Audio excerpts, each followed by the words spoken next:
sa aming tagapagluto ngayon. Nahoy na lang ang Reyna. Aircon pa more.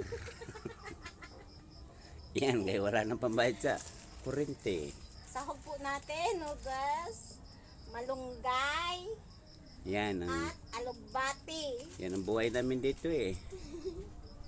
Ang gulay na alugbati at saka Walang gaso. moringa. Lagyan lang namin ng, Wala nang gisa-gisa, tula lang.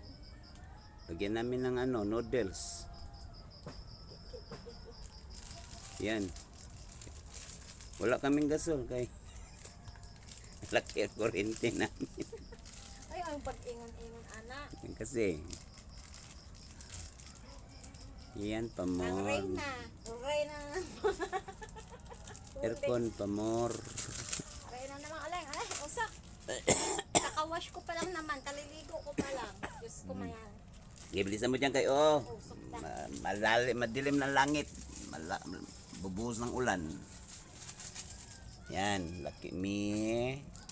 Sarapan mo kay si Jory, hindi kakain pag di masarap. Anong sasarap nito? Kay tinula man to. Ay, sarap yan ay.